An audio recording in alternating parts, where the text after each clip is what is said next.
You cannot escape me. Please, stay back! Your fear is intoxicating. She texted for help by accident. What answered her was not But human. what does it mean for us? The phone must did be not ready. ring. The storm is getting worse. trembled. We can't stay. But where A can we faint go? It's too vibration, dangerous. barely I know a audible, place. pulsed Trust against me. the small, trembling hands of a homeless girl crouched behind a rusted dumpster at the edge of a closed shopping plaza. Rain dripped steadily from the cracked awning above, soaking the cardboard she had layered beneath herself for warmth. The night air smelled of wet concrete, rotting leaves, and exhaustion. Her name was Alara Gray. She was 19 years old, starving, bruised, and invisible to the world. Her cracked phone screen glowed weakly as she stared at the unsent message. Her fingers shook so badly that the letters blurred together. Somewhere nearby, raised voices echoed, men shouting, boots scraping pavement, laughter sharp and cruel. She pulled her thin jacket tighter around her body, curling inward, trying to disappear. She wasn't supposed to text anyone. She had no one. But fear makes people do desperate things. Her mother had died 2 winters ago. Her stepfather had taken everything else, money, documents, safety, before throwing her out like trash. Shelters were full. Kindness was rare. Tonight, something had followed her from the bus station. She could feel it in her bones. Her thumb slipped. The message sent. Please help. Someone is going to hurt me. She didn't check the number. She didn't know that she had just texted the most dangerous being on the continent. 3,000 miles away, in a city that never truly slept, a phone lit up inside a black marble chamber carved into the upper floors of an obsidian skyscraper. The room fell silent. Around a circular table sat creatures who had ruled shadows since empires burned, vampire lords, generals, and ancient enforcers dressed in tailored suits worth more than kingdoms once were. At the head of the table sat a man who had not blinked in 4 centuries. King Lucien Nocturne. His presence bent the room. Cold, controlled, feared even among immortals. His silver eyes reflected no warmth, only calculation and endless patience earned through centuries of bloodshed and rule. No one contacted the Vampire King directly. No one. Yet his private device, warded, encrypted, protected by blood magic older than language, vibrated once against the table. Lucien's gaze lowered. Unknown number. He should have erased it. He didn't. He read the message. And something ancient stirred beneath his ribcage, where his heart no longer beat. Not anger. Not hunger. Recognition. A pull so sharp it stole his breath. The room temperature dropped instantly. Glass cracked. One of the elders flinched. Lucien stood. I'm leaving, he said quietly. My king, one of the generals began. Lucien was already typing. Where are you? The reply came seconds later. I don't know. Near a closed mall. I'm scared. Lucien's jaw tightened. 400 years of power, and yet something fragile had just reached him through a single text. He typed 3 words. I'm coming now. The world shifted. Alara didn't expect a reply. When her phone buzzed, she nearly dropped it into a puddle. She read the words, confusion cutting through terror. I'm coming now. Her breath hitched. Who was this? Another trick? The voices nearby grew closer. A shadow stretched across the ground. A hand grabbed the edge of the dumpster. Alara scrambled backward, heart slamming against her ribs. Then the night screamed. Not metaphorically. Literally. A shockwave tore through the air, shattering a nearby streetlight. Wind howled outward as something landed between her and the men, something tall, unmoving, wrapped in darkness. The men froze. Red light ignited in the stranger's eyes. Lucien Nocturne had arrived. He did not rush. He did not shout. He looked at the men the way executioners once looked at condemned traitors. You smelled her fear, Lucien said softly. That was your first mistake. One man laughed nervously. Buddy, you don't want. Lucien moved. The sound that followed was brief. Final. When silence returned, the men were gone, dragged into the shadows where no one would ever find them. Lucien turned. Ilara had collapsed to her knees, shaking violently. He approached slowly, deliberately, lowering himself to her level, not because he had to, but because something inside him demanded it. You are safe, he said. His voice was deep, controlled, but there was something else beneath it. Restraint. Awe. Ilara stared at him through rain-soaked lashes. You're not human, she whispered. Lucien did not deny it. No, he said. But neither are you as ordinary as you believe. He extended his hand. After a lifetime of cruelty, Ilara placed her trust in a monster. And the Vampire King felt something he had not felt since his humanity died. Hope. The king who sheltered the girl the world forgot. But where can we go? It's too Ilara dangerous. did not remember falling asleep. Trust me. What is One it? You moment, seem troubled. she was shivering in the Storm rain, brings ill staring omens. into But what does it silver mean eyes for that us? glowed We like must be moonlit ready. steel. The next, warmth surrounded her, real warmth, not imagined, not temporary. It wrapped around her like a promise she had never been given before. When consciousness returned, it came slowly, gently, as if whatever place she was in did not wish to frighten her awake. The first thing she noticed was silence. Not the heavy, threatening silence of an alley at night, but a soft, living quiet. No sirens. No shouting. No footsteps approaching with bad intentions. Just the faint hum of distant air and the subtle crackle of a fire. Ilara opened her eyes. She was lying in a massive bed draped in dark velvet sheets, so soft they felt unreal against her skin. The ceiling above her arched high, carved from stone veined with silver patterns that glimmered faintly, as if lit from within. Tall windows stretched along one wall, curtains drawn back to reveal a storm far below, clouds rolling beneath the structure, not around it.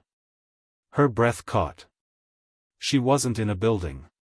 She was above the clouds. Panic surged. She pushed herself upright too quickly, dizziness crashing over her. Her body felt light, almost weightless, but strong, stronger than it had any right to feel after weeks of hunger and exhaustion. She looked down at herself. Clean clothes. Soft, dark fabric that fit her perfectly. Her bruises, gone. The raw cuts on her hands, healed. Even the constant ache in her joints, the pain she had learned to ignore just to survive, was absent. Easy. The voice came from the shadows. Ilara froze. Lucien Nocturne stepped into the firelight. He wore no crown, no armor, only a black shirt and dark trousers that somehow made him look more dangerous than any king in ceremonial regalia ever could. His silver eyes were calm now, no red glow, no overt threat. Yet his presence filled the room completely, like gravity. You were malnourished, Lucien continued. Your body needed rest. And blood. Ilara's stomach twisted. Blood? Not yours, he said immediately, noting the fear in her eyes.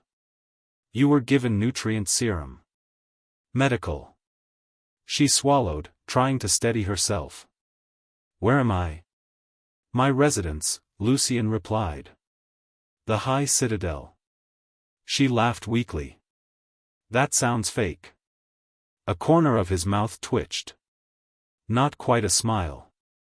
But close. It isn't. She hugged the blankets closer. Why did you help me? Lucien did not answer right away. He walked to the window, hands clasped behind his back, staring out at the endless night sky beyond the clouds. Lightning flickered in the distance, illuminating sharp mountain peaks far below. I've ruled for centuries, he said finally. I've heard every lie humans tell themselves to survive. But your message wasn't a lie. It was a truth so raw it pierced words designed to block entire governments. He turned back to her. You didn't beg for money. Or safety. You didn't threaten. You asked for help. Elara lowered her gaze. No one ever comes. Lucian felt that sentence like a blade. They do now, he said quietly. The days that followed were unreal. Elara was given food, real food. Warm meals prepared by silent attendants who never judged her trembling hands or the way she ate too fast at first, afraid it would vanish if she slowed down. When she cried the first time she tasted fresh bread, no one mocked her. Lucian watched from a distance. He told himself it was caution. Strategy. He told himself humans were fragile, temporary things. But every time Elara smiled timidly at a servant, every time she thanked them like kindness was something sacred, something inside him shifted. She explored the citadel slowly, always escorted, though Lucian noticed she never tried to escape. She wandered vast halls filled with ancient art, statues of kings and queens long turned to dust, tapestries woven with battles humanity had forgotten ever happened. She stopped most often in the gardens. There, impossibly, flowers bloomed beneath a false sky, roses as black as ink, silver-leafed vines, and crimson blossoms that pulsed faintly like living hearts. Their blood roses, Lucian explained one evening when he found her kneeling beside them. They only grow where vampire royalty resides. They're beautiful, she said softly. They're dangerous. She smiled up at him. So are you. Lucian stiffened. She had said it without fear. Without accusation. Just truth. At night, nightmares came. Elara would wake gasping, hands clawing at silk sheets, memories of cold pavement and reaching shadows choking her breath. And every night, Lucian felt it. The pull. It dragged him from council meetings, from war strategies, from centuries-old discipline. He would appear at her doorway, unmoving, listening. The third night, she screamed. Lucian was at her bedside in less than a heartbeat. Elara bolted upright, chest heaving, eyes wild, until she saw him. She broke. She cried like she had been holding it in for years, fists clenched in his shirt as if he were the only thing anchoring her to the world. Lucian froze, ancient instincts screaming warnings, but he did not pull away. Slowly, carefully, he placed a hand on her back. She was warm. Alive. Real. You're safe, he murmured, over and over, until her sobs slowed. When she finally slept again, her head rested against his chest. Lucian stayed. He did not move for hours. Whispers began. Among the vampire court, curiosity turned to suspicion. Their king had brought a human into the high citadel. Not a blood doll. Not a servant. A guest. She is nothing, one elder scoffed. Weak. Mortal. Lucian's gaze snapped toward him, cold enough to freeze oceans. She is under my protection. Silence fell. None dared challenge him openly. But danger does not always approach from the front. One evening, Elara overheard raised voices beyond a corridor she wasn't supposed to enter. The council won't tolerate this, a sharp female voice hissed. A human so close to the king is a liability. She calms him, another replied. That alone makes her dangerous. Elara backed away quietly, heart pounding. She wasn't meant to be here. She never was. That night, she packed the few belongings she had been given. She waited until the citadel slept. Lucian found her at the gates. Where are you going? He asked. I don't belong here, she said, voice shaking but resolved. You saved me. That's more than anyone's ever done. But I won't be the reason your world turns against you. Lucian stared at her. Then he did something no one had ever seen the Vampire King do. He knelt. You belong wherever you choose to stand, he said. And if the world dares turn against you, it will burn. Elara reached out, lifting him to his feet with trembling hands. I don't need a king, she whispered. I just need someone who won't let me disappear. Lucian took her hand. And in that moment, centuries of solitude cracked. The secret written in her blood. Elara did not disappear. Despite the whispers, despite the danger curling through the marble halls of the high citadel like smoke, she stayed. Not because she was fearless. But because for the first time in her life, someone had looked at her and seen more than survival. Lucian watched her change. It was subtle at first. Her shoulders straightened. Her steps grew surer. She spoke a little louder, met the gazes of vampires who had lived longer than entire civilizations without shrinking. She still flinched at sudden sounds, still startled awake some nights, but the constant tension that once coiled around her spine began to loosen.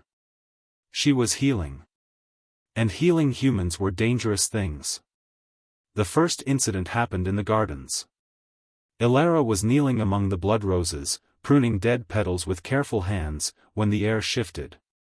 A sharp, metallic scent cut through the sweet floral haze. Blood. She stood, heart racing. 3 figures emerged from the tree-line at the edge of the garden dome. Vampires, but not of Lucian's court. Their eyes glowed an unhealthy amber, their movements jerky, feral. Rogues.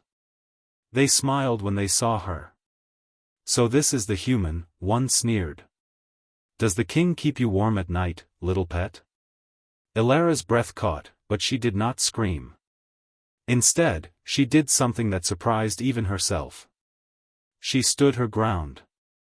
You shouldn't be here, she said, voice shaking but firm. Leave. They laughed. The leader stepped forward, and froze. The blood roses around Elara stirred. Their vines lifted, curling subtly toward her, petals darkening, pulsing in time with her racing heart. The rogue's smile vanished. What did you do? He whispered. Elara looked down in shock as the flowers obeyed her unspoken fear. I don't know. That was when the ground cracked. Lucian arrived in a blur of fury and shadow. The garden erupted in violence. Steel met flesh. Ancient power met reckless hunger. The rogues never stood a chance. When it was over, Lucian turned to Elara, eyes glowing red, not with rage, but with something far more dangerous. Recognition. You felt it, he said quietly. She nodded, shaking. The flowers listened to me. Lucian stared at the blood roses bowing toward her like subjects greeting a queen. They've never done that, he said. That night, Lucian summoned the oldest records in existence. Scrolls written in blood ink. Stone tablets carved before Rome fell. Songs etched into bone. Elara watched from a chair by the fire as he read, his expression growing darker with every page. What are you not telling me? She asked softly. Lucian closed the final book. You are not human, he said. The words hit her like ice water. That's not possible, she said immediately. I bleed. I get sick. I hurt. So do half-bloods, Lucian replied. So do dormant heirs. He knelt before her again, not as a king, but as a truth-bearer. There was once a line of humans bound to vampire royalty, not as servants, but as anchors. Women whose blood calmed the beast. Whose presence stabilized our kind. Elara's throat tightened. You're saying I'm one of them? I'm saying your blood carries ancient binding magic, Lucian said. Magic that activates under distress. She remembered the text. The pull. The way he had found her. Oh God, she whispered. I called you. You summoned me, Lucian corrected gently. Silence swallowed the room. The court did not take the revelation well. She is a threat, one elder spat. A control mechanism. She is a queenmaker, another whispered. And we already have a king. Lucien's authority was challenged for the first time in centuries. Assassins were sent. They never returned. But danger found Alara anyway. One night, the citadel alarms screamed, ancient wards shattered like glass. Creatures breached the skies. Hunters. Human ones. Armed with weapons forged from silver and stolen magic. They came for Alara. Lucien fought like a god unleashed, but there were too many. In the chaos, Alara was taken, dragged into a transport craft as the citadel burned. Lucien felt the bond tear. The scream that left his throat shattered mountains. Alara woke in chains. Silver burned her skin. The room smelled of chemicals and fear. Men in armored suits watched her like a specimen. "You're worth more alive," one said. But not comfortable. She lifted her head. For the first time in her life, she wasn't afraid. "You have no idea," she said softly, "what you just stole." The lights flickered. Somewhere in the world, the vampire king began his march. And nothing would survive it. When the king went to war. The moment Alara was taken, the world felt it. Not the human world, no news alert flashed, no satellites tracked the shift, but the hidden one. The old one. The realm beneath the skin of reality where monsters listen to the pulse of power like prey listens to thunder. Lucien Nocturne did not scream again. The first scream had been instinct. What followed was control. Cold. Absolute. Apocalyptic. The high citadel lay scarred. Stone towers smoldered, wards burned into ruin, bodies of hunters and rogues alike scattered across marble floors once polished by centuries of reverence. Lucien stood at the center of it all, coat torn, blood, none of it his, drying on his hands. Victor, his oldest general, knelt before him. "We've traced the extraction craft," he said. "Black site. Human operated. Funded by a shadow consortium that trades in supernatural assets." Lucien's eyes were no longer silver. They were void. "Mobilize every coven," Lucien said. "Wake the sleepers. Call the night courts." Victor hesitated.